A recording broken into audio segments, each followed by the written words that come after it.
Welcome to China Currents, your weekly news report on the latest developments in China. In this episode, China's beverage titan embroiled in succession battle. Nvidia CEO Jensen Huang's public courtship of Chinese audiences. Foreign ministers of Iran, India, and Russia make successive visits to China. 6.5 tons of cargo arrives at China's space station, including 1.5 tons of Chinese cuisine. 41 Chinese robots commute to work via subway. I'm Chris. Now let's start today's China Currents. China Currents is a weekly news talk show from China to the world. We cover viral news about China every week and also give you the newest updates on China's cutting-edge technologies. Let's get started.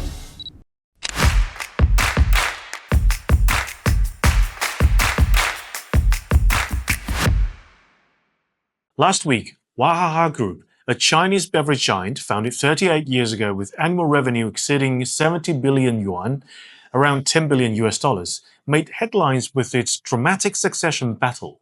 More than a year after the death of its founder, once the richest man in China, Zhong Qinghou, 3 of his children, until now unknown to the public, have taken the company's current chairwoman Kelly Zhong Qinghou's daughter and designated heir to court. Each is demanding $700 million from what they claim is a trust fund their father set up for them, along with a share of Wajaha's equity that Kelly inherited. Mr. Zhong Qinghou was long admired as a patriotic and humble entrepreneur, known for his preference for cloth shoes and inexpensive trains. It was widely publicized that he had only one marriage and doted on his only one daughter, Kelly. Those narratives are now being challenged. According to various sources, Zhong's 3 children, his public secret, are all US citizens, which adds another layer of intrigue against the backdrop of today's China-US relations. The eldest, Jackie Zhong, is 36 and works at Wajaha for years. Their mother is said to be a senior Wajaha executive, owning assets estimated at 5 billion yuan tied to the company. Following the dispute, Chinese netizens combed through past interviews with Zhong and Kelly in search of clues, spinning multiple theories around this family drama. One camp views it as a daughter's revenge tale. They see Kelly as a victim of conservative family traditions, highlighted by the rumor that Kelly's guardian while she was studying in the US was her father's pregnant mistress at the time. Proponents of this narrative interpret Kelly Zhong's reportedly frequent changes of drivers and maids, as well as installation of surveillance cameras throughout her house after she returned to China, as signs of a loss of trust towards those closest to her, including her father.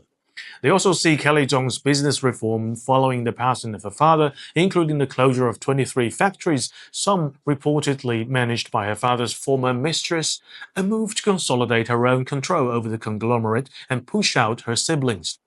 Another camp see the drama as a power struggle between 2 generations of entrepreneurs.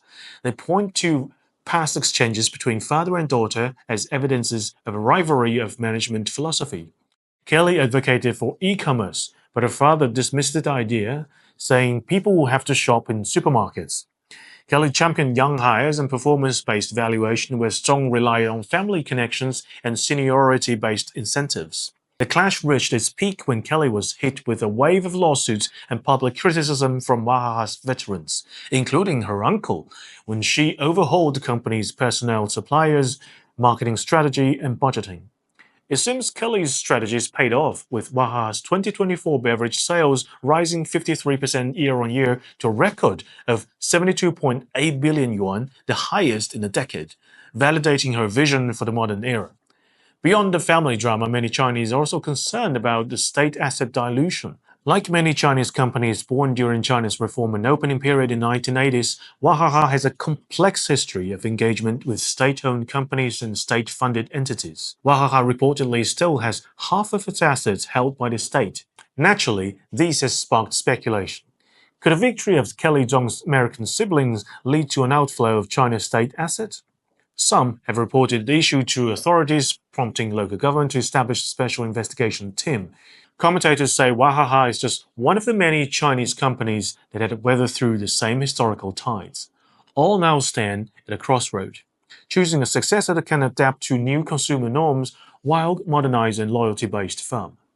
And so much for the inheritance battle that touches on a larger theme of patriotism and feminism. Next up, the world's most valuable company, AI chipmaker Nvidia, and its CEO, Jensen Huang. A week after arriving in Beijing, Huang has already demonstrated his eagerness for the Chinese market. Last week, Huang attended the China International Supply Chain Expo. It was his third visit to China this year, surpassing even Apple's Tim Cook and Tesla's Elon Musk, despite Nvidia being restricted from selling AI chips to China since Trump's first term. And since April, Nvidia's core China business, namely the H20 chip, was temporarily halted by the US government, with estimated losses of at least $5.5 billion for Nvidia, according to Huang. And Huang did not hold back in his efforts at impressing the Chinese, though some media outlets teased him by asking, what's the point of coming since chip sales are banned? And here's the timeline of Huang's headline-making activities in China. July 14, a photo of Huang next to Xiaomi CEO Lei Jun went viral on Chinese internet. Lei is one of China's most popular tech entrepreneurs. July 15th, Huang dropped two bombshell announcements in his interview with China Central Television that Nvidia has received US government approval to sell H20 chips to China, and Nvidia will launch the RTX Pro GPU aimed at computer graphics, digital twins, and AI design. July 16th, Huang swapped his signature leather jacket for a traditional Chinese outfit and delivered his first ever speech in Chinese at CISCE.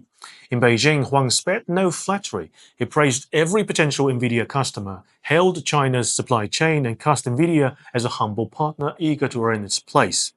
Considering Nvidia's competition, it must have felt like a race against time for Huang. In the US, soon after Nvidia announced H20 approval, rival AMD confirmed approval to export the MI308 chip.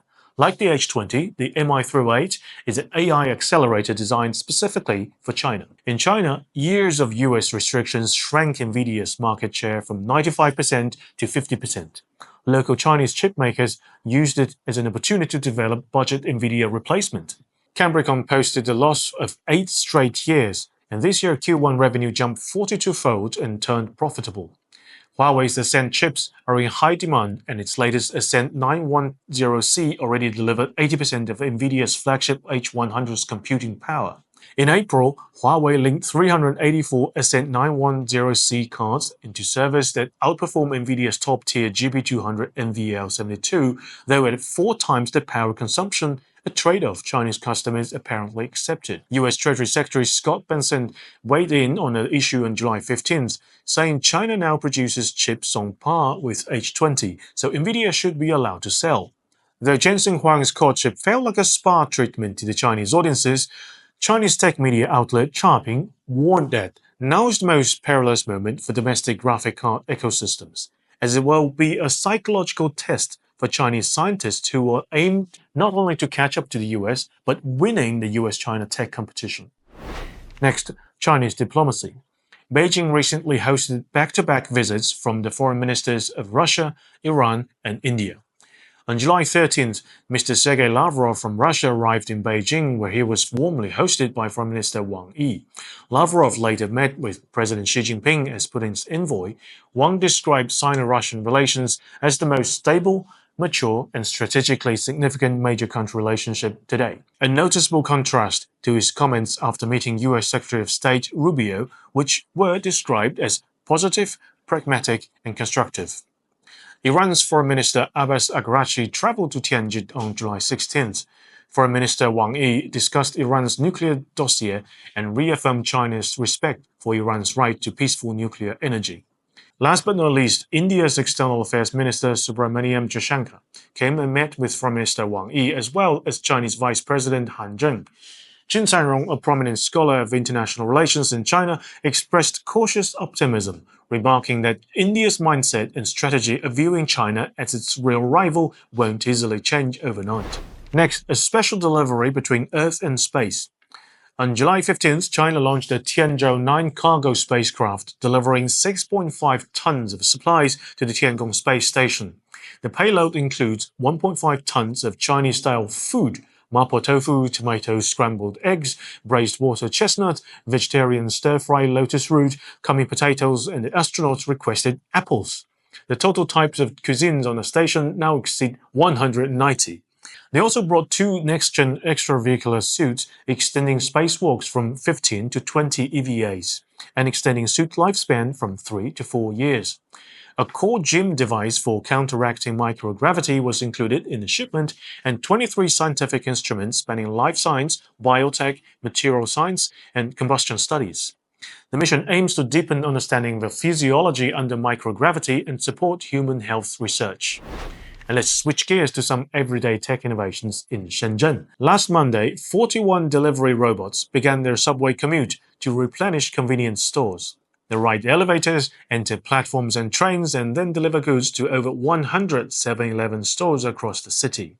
On their first day of work, they were swarmed by subway passengers eager to snap selfies with them. Store managers say traditional restocking is inefficient. Trucks drive from street to station, unload, and staff carry goods to the store, often hitting delays or parking issues. A single restocking could take 2 hours. Now it's up to the 41 robots to cover peak season demand in every Shenzhen Metro 7-Eleven and optimize off-peak deliveries. And that's all for today. Thank you for watching this episode of China Currents. If you have any thoughts or comments, please leave them below. And see you next time.